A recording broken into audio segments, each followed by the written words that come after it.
அதே மாதிரி கிரானைட்டு தொழிலில் ரொம்ப கொடி கட்டி இருந்தது. நிறைய அவங்க சொந்தக்காரங்க பேரில், பினாமி பேரில் நிறைய வச்சுருக்கேன். அதெல்லாம் நான் 2012 அந்த கிருஷ்ணகிரி மாவட்ட ஆட்சியர் வந்து ஒரு ஆய்வு பண்ணுறார் கோவாரிங்கெல்லாம். வண்டி முறைகேடுகள் நடந்திருக்கு. 100 கோடி ரூபாய்க்கு மேலே இவருக்கு அபராதம் போட்டிருக்காங்க. அது இல்லாமல் 5 குற்ற வழக்குகள் கல் திருட்டுனதா ஐபிசி 379 சொல்லுவாங்க செக்ஷன். அது திருட்டு வழக்கு. எது திருடினாலும் அந்த செக்ஷன் தான் போடுவாங்க. இவர் ஒரு எம்எல்ஏ பேரில் அந்த வழக்கு இன்றைக்கி இருந்தது. எஃப்ஐஆரோட நிறுத்தினாங்க. அதில் நான் தான் மனுதாரராக இருந்து அந்த 5 வழக்குலையும் சார்ஜ் ஷீட் ஃபைல் பண்ணுன்னு சொல்லிட்டு அப்பயும் ஹைகோர்ட்டில் ஆர்டர் பண்ணி சார்ஜ் ஷீட் ஃபைல் பண்ணுங்கன்னு ஆர்டர் போட்டோம், செய்யலை. அப்புறம் கண்டெம்ட் ஆஃப் கோர்ட்டுக்கு மறுபடியும் நாங்கள் போய் அதில் மனுதாரர் நான் தான்.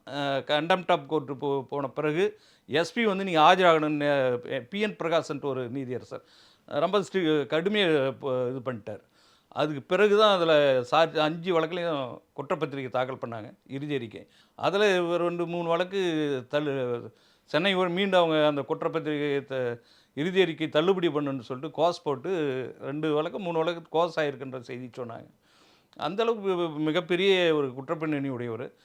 அதே மாதிரி விவசாயிகளோட நிலங்களை ரியல் எஸ்டேட் என்ற பேரில் ரொம்ப மோசமாக அது சம்மந்தமான இதெல்லாம் நம்ம ஏதோ ஆதாரமெல்லாம் எல்லாத்துக்கும் நம்மக்கிட்ட ஆதாரம் இருக்குது.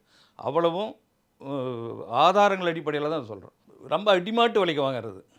ஒரு பன்னாட்டு நிறுவனத்துக்கு நல்ல விலைக்கு விற்று அதில் பெரிய அளவுக்கு ஒரு பணத்தை பார்த்தாங்க. இப்படி இந்த செயல்பாடு உள்ளவர்களை அங்கே மக்கள்லாம் ஏற்றுக்கலை.